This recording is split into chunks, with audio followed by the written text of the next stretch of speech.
Isome Psicología presenta Aceptando mi muerte. ¿Qué tal? ¿Qué tal, mis queridos escuchas? En este nuevo episodio, que es la continuación del duelo, donde ya estuvimos viendo algunos aspectos que tienen que ver con el duelo, el significado, cómo lo consideraban algunos autores, las manifestaciones, los tipos de afrontamiento, y pues quedaba por ahí pendiente las teorías de algunos autores acerca de lo que son las etapas del duelo. Y sin más preámbulos, vamos directamente a cómo lo clasifican algunos autores. Hago la aclaración que algunos autores, como les había mencionado, agregan o se limitan a tres fases, otros a 4. Elizabeth Kubler-Ross tiene 6 con esta nueva que integra David, y así sucesivamente, ¿no? Les voy a mostrar como los más comunes con los que se maneja o se trabajan estas etapas del duelo.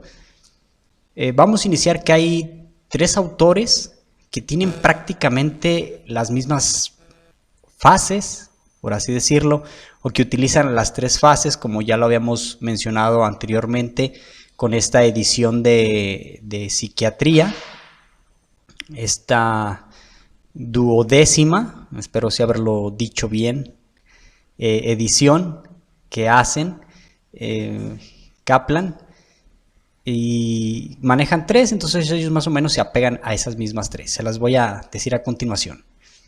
Iniciamos pues con la fase de impacto, que así la nombra Silverman, mientras que para Parkes y Clayton ellos le llaman impasibilidad, pero tiene que ver pues con lo mismo, su definición es prácticamente parecida. Y dice que son las conductas automáticas con esta especie de despersonalización que tienen las personas por la parte del shock. Y en ese momento la persona pues está físicamente, pero no está mentalmente, porque está pensando en la situación. En psicología, algunos psicólogos le llaman estar rumeando, como las vacas. Ese es como el claro ejemplo, de ahí lo tomaron, ¿no? Las vacas que tienen varios estómagos y devuelven la comida y la están mascando y luego se la pasan y luego la devuelven y la vuelven a mascar. Así, pero a nivel de pensamientos. Eso es rumear. Estás devolviendo un pensamiento y le das vueltas y luego lo regresas, lo guardas temporalmente y al ratito otra vez lo vuelves a sacar y ahí estás dándole vueltas y vueltas, ¿no? Entonces estás presente físicamente, pero no mentalmente. En esta misma fase dicen que es un tipo de negación donde no se es consciente realmente de lo que está pasando, esta especie de bloqueo o shock, como ya lo hemos dicho, y pues iniciará, dicen ellos, a la hora o a las horas del suceso de recibir la noticia y se puede extender hasta una semana, incluso hasta un mes. Ellos le dan más tiempo. Si recuerdan, en el de Kaplan decía que lo máximo era una semana. Ellos lo extienden hasta un mes para estar como en este estado de despersonalización y de estar rumiando el pensamiento. Luego mencionan una segunda fase que le llaman depresión.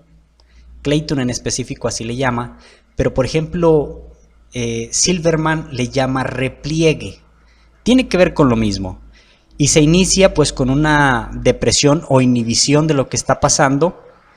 Tiene también momentos de irritación, momentos de aislamiento, y es donde están presentes los rituales de despedida, que tiene que ver con el funeral y posteriormente con la inhumación del cuerpo, o también si estamos hablando de una pérdida, estaríamos hablando de cuando llega la separación o el proceso de separación que se está dando, ¿sí? El sacar las cosas de la casa, etcétera. Y claro, por supuesto que estos rituales de despedida pues van aligerando la sintomatología y al mismo tiempo va haciendo que el cerebro comprenda. En esta fase se estima en un tiempo de 1 mes a 1 año aproximadamente. Y luego viene la tercera fase, es la fase de recuperación o restitución del fallecido, aunque pues ya sabemos que no solamente es de fallecidos, pero ellos en su momento así lo manejaban.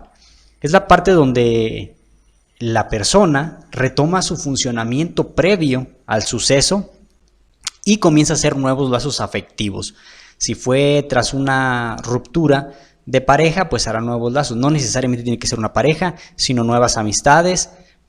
A veces, quiero que me comprendan esto, tras una ruptura de pareja, algunas amistades que tenían en común se van separando o se van alejando. Unos se hacen de un lado, otros se hacen de otro lado. Por esta parte es que se menciona hacer nuevos lazos afectivos.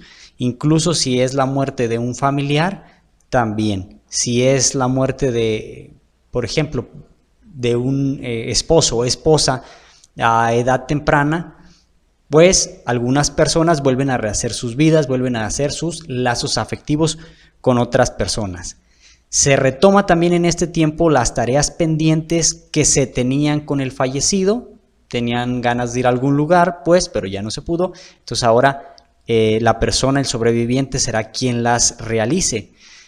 O hacer estas promesas que le hizo o que se hizo a sí mismo, ¿no? Tiene que ver con esta parte, ¿no? De retomar aquello que iban a hacer y pues se va recolocando en un lugar afectivo y real, ¿sale?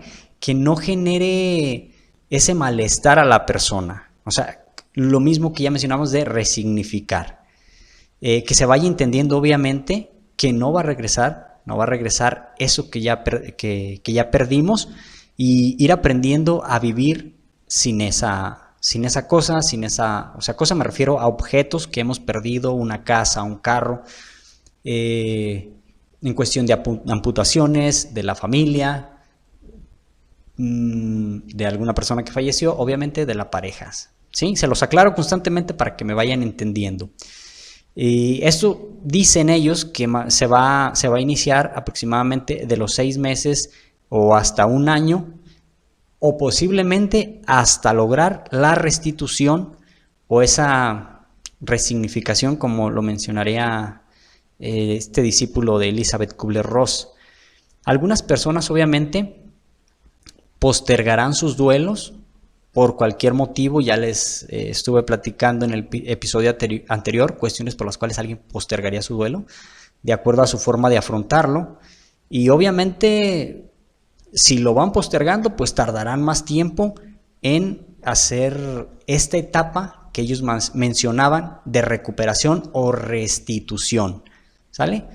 Y pues significa pues que no están listos para afrontar la pérdida o hay algún evento externo que está impidiendo que se realice esta última etapa.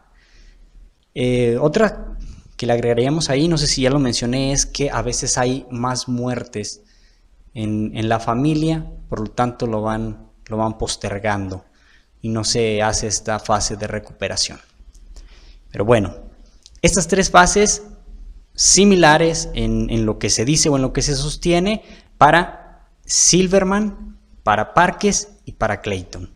Ellos utilizaron estas 3, ¿sí? Ahora bien, tenemos también las tareas que propone J. William Worden, donde él propone o hace algo como muy en específico. Dice que las primeras 3 tareas deben o pueden trabajarse en el orden que sea, ¿sí? Puedes hacer la 1, luego la 3, luego la 2, o iniciar con la 3, 2, 1, como sea. Solamente tiene una regla. La 4ª se necesita trabajarla cuando las 3 anteriores ya estén resueltas. Y sin más preámbulos, nos vamos a la primera tarea, la cual llama asumir la realidad de la pérdida, que es la parte de la aceptación de la pérdida, no solamente cognitivamente, sino emocionalmente. Y esto se va logrando, se va aceptando con los rituales funerarios y todo el proceso. Por ejemplo, los Altos de Jalisco, que hay algo llamado novenarios, 9 días donde se juntan los vecinos y le rezan al difunto, bueno, vecinos y familiares.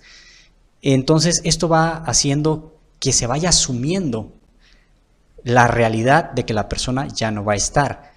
Si lo trabajamos también en la parte de otras pérdidas, pues será lo mismo este tipo de rituales. Si es en cuestión de la pareja, les voy a poner ejemplo, la parte del ritual donde se va llevando sus cosas, va desalojando la casa, o van haciendo estas pláticas de qué va a pasar con los hijos, qué va a pasar con los bienes, etcétera, etcétera. Son este tipo de rituales que van haciendo asumir a la persona que tiene una pérdida. Obviamente va a haber creencias de incertidumbre, más bien, no de incertidumbre, más bien de incredulidad, o sea, me creo y no me creo, pero son intermitentes. No es que primero no creo que está pasando y luego sí creo. No, pueden ser intermitentes en las cuales sí creo que mi pareja ya se fue, porque ya lo estoy asimilando, y luego de repente no lo creo, posiblemente regrese, posiblemente en un mes regrese, y otra vez volvamos a hacer como, luego otra vez viene no, sí, ya me la estoy creyendo que sí, así, van a ser intermitentes, van a estar llegando, o sea, sí está, no está, sí está, no está. Y obviamente en esta misma tarea identifica un par de mecanismos de defensa. Una, que es momificar. Momificar es no cambiar algo, como momia, ¿sale? Lo conservas para que nunca se te deteriore.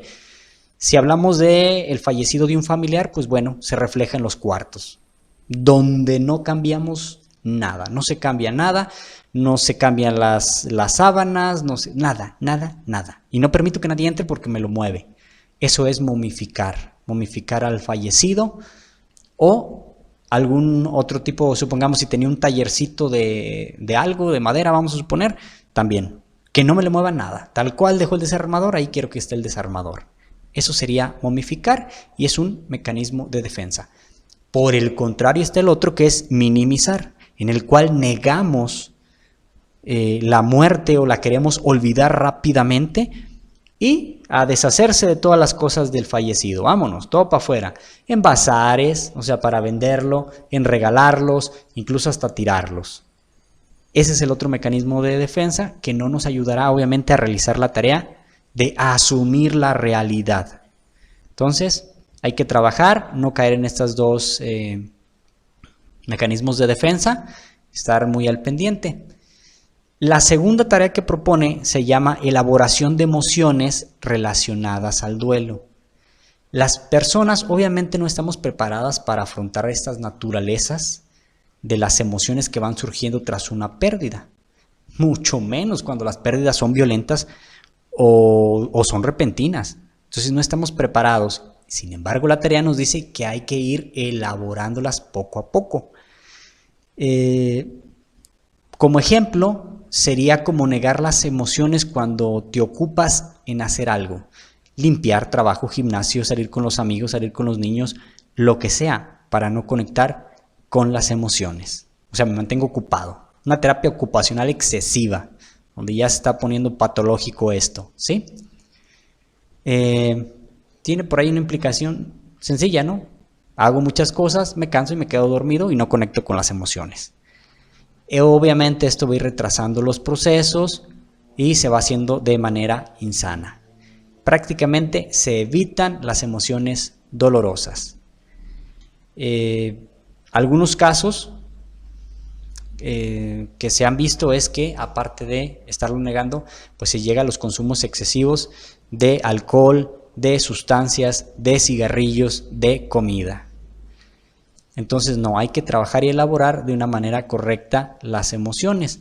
Hay que hacer conectar con las emociones, que las exprese, que las identifique, que diga qué siente, qué está sintiendo en ese momento, qué sintió en ese momento, ya sea de cuando recibió la noticia, de cuando tuvo la pérdida. Validar la emoción, por supuesto, y respetar la emoción. Darle un espacio para que llore, para que grite, para que saque su rabia, para que maldiga.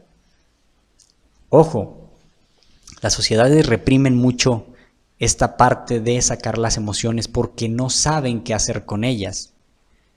Si un hombre se separa de su mujer y los amigos, aquí en donde yo vivo, en los Altos de Jalisco, que todavía hay un machismo muy arraigado, no saben qué hacer con las emociones porque no se educó para trabajar con las emociones los hombres y le sacan la vuelta muchísimas veces. En vez de validar el llanto del amigo, del enojo del amigo, vienen las frases más simples y sencillas que se encontraron y es: no te preocupes, mujeres hay muchas y nos tocan como de 10. Están cortándole ahí prácticamente su proceso de elaborar sus emociones, porque ya no tiene tiempo de identificarlas, ya no tiene tiempo ni de expresarlas, ni de llorar ni nada. En vez de que llores, tómate una cerveza. ¿Sale? Y tiene que ver con que este grupo de amigos no saben qué hacer con las emociones. Ellos sufren al mirar a su amigo sufrir, pero como no saben qué hacer, mejor se la cortan rápido. ¿Cómo? Pues le invito una cerveza, lo saco, lo distraigo, pero que no me platique a mí nada de sus emociones, que no me platique de lo que pasó, que no me platique de lo que está sintiendo en este momento. Si es con la muerte de un familiar, lo mismo. Que se lo platique a otro, a mí no. Entonces yo le doy el cortón rápido. No te preocupes, ya Dios se lo llevó y está descansando en paz. Y no le permito expresarlo. Bien. La tercera, aprender a vivir en un mundo donde no esté el fallecido. Es esta parte de adaptación que se tiene principalmente externa. Nos vamos a adaptar a que el fallecido ya no está. Y una de las partes que se van trabajando en esta tarea pues son las rutinas que hacía el fallecido, porque ahora nos corresponderá a nosotros estarlas haciendo. Cosas tan simples como ir por un garrafón de agua, como sacar la basura, como preparar comida, barrer, trapear. Si es en la cuestión de... Aquí les hablo desde este modelo porque es como muy típico de aquí de mi región, donde el hombre sale a trabajar y la mujer se queda en casa. Entonces pues ahora la mujer tiene que salir a trabajar, a traer el dinero, ¿sí? Ya no es mucho, pero aún como que mi mente se va a estas personas casadas que ya tienen edad de 45 años para arriba. Por eso es que sí se los expreso así. Obviamente no pasa en los más jóvenes, porque ya hay una situación en la que las mujeres están adquiriendo más dinero y a veces... Muy pocas veces aquí en la región donde vivo el hombre se queda en casa a cuidar de los hijos y hacer las labores. Muy pocas veces. La mayoría es que ambos trabajan, pero sí tienen como ciertos roles específicos. Bueno, aprender a vivir sin esa persona, ya sea esposa, ya sea porque falleció, ya sea el esposo porque se separaron, ¿sí? Se va iniciando los procesos de esta tarea desde los momentos del ritual, desde ahí. Los novenarios, como les digo aquí, también es otra forma. ¿Por qué? Porque la persona ahora tiene que atender a los invitados y de repente tendrá que hacer actividades que hacía el fallecido. Pero ahí se va iniciando la tarea de aprender a vivir sin el fallecido. Y este tipo de rituales, aunque parezcan pequeños, son una forma de decirle a nuestro cerebro: ya no está, hay que aprender a vivir. Obviamente las adaptaciones también conllevan adaptaciones espirituales y se polarizan. Hay personas que se apegan mucho a las religiones y a la espiritualidad y hay personas que se enojan y se retiran totalmente. En esta tarea que propone William, pues bueno, hay que ayudar a la persona a asumir los roles a los que no estaba acostumbrado habitualmente y sacar de la persona las habilidades que no tenía y que le dé sentido a sí mismo y al mundo o a la vida sin esa persona, sin ese objeto, sin eso que ya no tendrá, ¿sí? Aprender a vivir. Y nos brincamos a la cuarta, que como ya les había dicho, es necesario que las tres anteriores estén resueltas para que pueda resolver la cuarta, que es recolocar emocionalmente al fallecido y seguir viviendo. Pues es lograr que el deudo, aclaro, no sé si ya había mencionado la palabra deudo. Deudo es como esta persona sobreviviente que tiene una especie como de deuda y por eso está en este proceso de duelo. Así se le llama, ¿sale? No significa que forzosamente toda la gente tenga que estar en deuda, ¿no?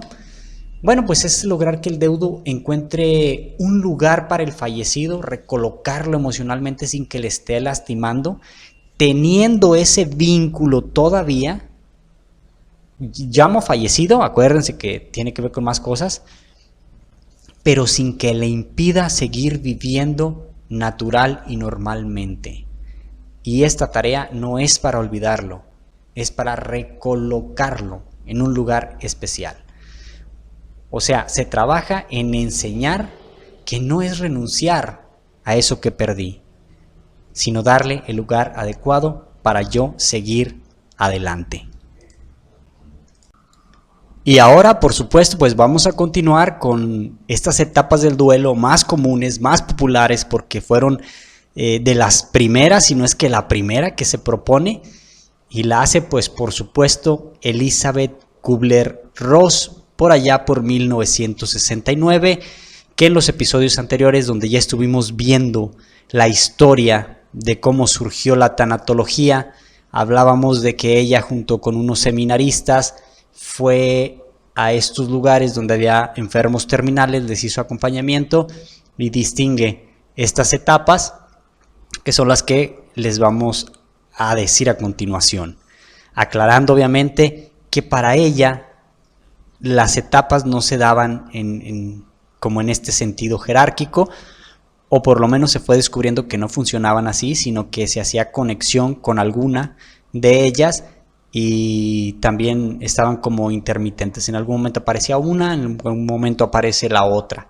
¿sale? Donde la última, la número 5, se consideraba que era la final, donde es la aceptación.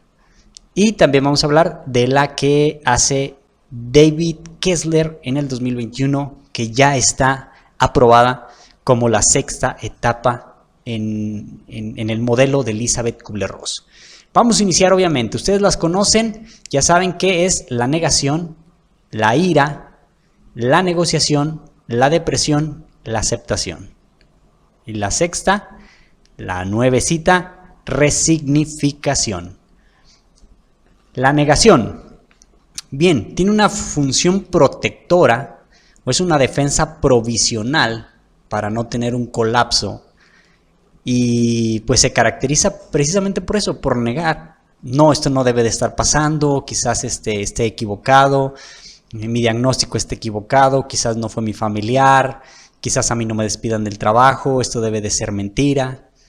Y bueno, se caracteriza por una conmoción temporal que irá disminuyendo con el paso de las horas o de los días, ¿sí? Y dará pie a que llegue alguna de las otras. Ojo, no necesariamente es la primera que puede llegar alguna otra, ¿sí? Pero es la primera que establece ella. Después vendrá la ira o el enojo, como usted la conozca, y es donde se da cuenta que sí es él, que sí le está pasando a él esta situación, que sí es real lo que está pasando. Y viene obviamente la irritación, la envidia, la amargura y la pregunta, ¿no? ¿Y por qué yo? ¿Por qué a mí? Habiendo tantas otras personas que le pudo haber pasado. ¿Por qué a mí, Dios, si yo soy buena persona? ¿Por qué aquel que hace cosas malas no le pasan? ¿Sí? Y se empieza la persona a enojar, a frustrar. Es en esta etapa pues hacer entender, ¿no? al usuario que efectivamente es él, que su estado emocional es comprensible, ese enojo es comprensible por la situación que está viviendo. Es un momento difícil, ya que estos momentos de enojo y de ira pues se van a disparar hacia todas direcciones. Y la familia en muchas ocasiones no sabe cómo confrontar esta emoción que está saliendo. Y al momento de decir que sale disparada a muchas direcciones, las personas más cercanas serán las primeras que se afecten en esta ira o enojo, o la persona que esté más cercana a la persona, ¿sale? Luego viene la etapa de pacto o de negociación, como también usted la conozca, donde el paciente acepta y ya no, por ejemplo, si es una un diagnóstico terminal, pues ya no espera vivir muchos años, pero sí empieza a hacer los pactos. Ok, ya no, pero si me das, por ejemplo, negociar con Dios o con el universo, con quien ustedes quieran, ¿no? Si me das tiempo, voy a hacer esta otra cosa. Es muy común en los Altos de Jalisco, les digo, por la cuestión religiosa, que es la católica, lo que más hay aquí en esta región donde yo vivo, donde se hacen mandas, es el pacto, la negociación. Sí, si esto se modifica, si esto es para bien, yo te prometo que voy a tu capilla de rodillas o hago una peregrinación o lo que sea, ¿no? Piden tiempo suficiente o pediremos tiempo suficiente porque nos va a llegar para cumplir esas metas y sueños. Por eso se le llama negociación. Se coloca obviamente en una postura de llevar un tratamiento, por ejemplo en enfermedades terminales, de acudir a los chequeos.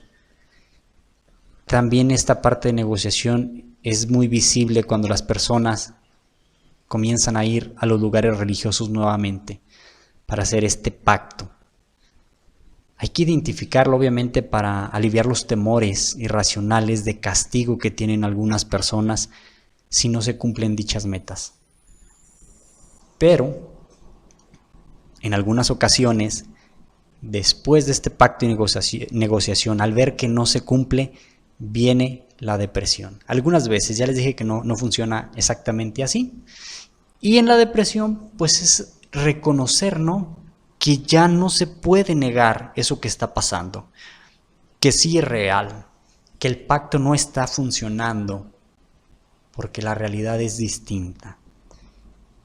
Y en algunas ocasiones llega esta parte de estoicismo, ¿no?, donde todo se maneja con la razón y se va negando el placer y la felicidad. Dejo de hacer cosas que antes me gustaban hacer, porque pues es parte, ¿no?, de la depresión, no salir, no comer, no bañarme, quiero estar nomás acostado, tirado en cama. Y es una especie de luto anticipado, obviamente, donde dejas atrás ya la ira, ya no estás enojado, pero ya no quieres hacer nada tampoco, estás decepcionado. Y se le puede ayudar obviamente a la persona a resolver estas cosas pendientes, por ejemplo, como reconciliarse con sus familiares, que arregle sus cuestiones legales, espirituales, que acuda a su red de apoyo para que nuevamente vuelva a salir a la vida y no se vaya a hacer crónico esta depresión, que después tendrá que ser obviamente contenida por medio de medicamentos en algunas ocasiones o algún otro tipo de intervención. Una vez que ya pasa esta depresión, si fueran como escalonaditas, pues seguiría la aceptación. No es una etapa de felicidad, obviamente. Casi siempre está desprovista de sentimientos, simplemente se aceptas que ya pasó. Estás como en esta conexión emocional y cognitiva de que eso es real, de que sí está pasando, y lo aceptas. No te gusta, obviamente, por supuesto que no, pero lo aceptas.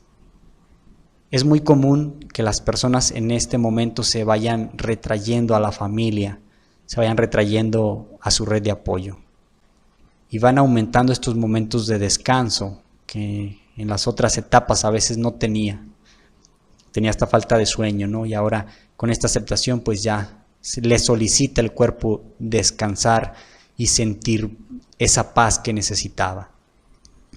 Pero la persona sigue como en esta especie de vaciedad de sentimientos. Son momentos, aunque ya se aceptó, pero la persona queda en momentos muy largos de silencio, donde todo eso que decía verbalmente en las otras etapas, por ejemplo, en la ira, ahora ya no. Ahora ya son simplemente conductas no verbales que dicen, ya lo acepté. Y ahí quedaban las etapas de Elizabeth Kubler-Ross, estas 5 etapas. Pero llegará David Kessler 2021, que como ya les mencioné, Esta etapa fue aprobada por el propio hijo de Elizabeth Kubler-Ross, donde él del visto bueno dice, sí, efectivamente, esa etapa le hacía falta para que todo quede constituido nuevamente. Y esa es resignificación. Resignificación, darle sentido nuevamente a tu vida. No solamente es aceptar que ya no está, sino es de aquí en adelante cómo, a dónde, por qué, cuál es el sentido. Justamente en eso se centra esta nueva etapa, resignificación, ¿sale? Es replantear la vida misma de nosotros para afrontar eso que está, para afrontar la propia aceptación que ya dimos. Es seguir adelante, dándole un lugar muy especial a la pérdida, que nos acompañe, que estemos vinculados a la pérdida, que la recordemos, como queramos recordarla, con alegría, con enojo, ¿sí? Pero que no nos impida seguir adelante. Que ese enojo no sea por mucho tiempo, ¿me explico? Que sea un enojo momentáneo en lo que llega el recuerdo y luego se va y continuamos con nuestra vida, con nuestros planes. No es olvidar a la persona, jamás. No es olvidar eso que se perdió, jamás. Repito, es crear un vínculo sin que impida el desarrollo y el disfrute del sobreviviente. Jamás, jamás es olvidar. Algunas personas temen ir a las sesiones de tanatología porque consideran que ir a la sesión es olvidar a su familiar. Y eso no. No, jamás de los jamases será olvidarlo. Será simplemente que tenga ese vínculo y que tenga ese significado hacia la vida. Que lo siga recordando, pero que no le lastime. O si lastima, que sea momentáneo, que no sea por mucho tiempo. Y hasta aquí me despido. Muchísimas gracias por haberme escuchado en este capítulo. Y ahí les tengo preparado para el que sigue algunos errores que cometemos cuando estamos pasando un duelo. Muchísimas gracias. Nos vemos. Hasta la próxima.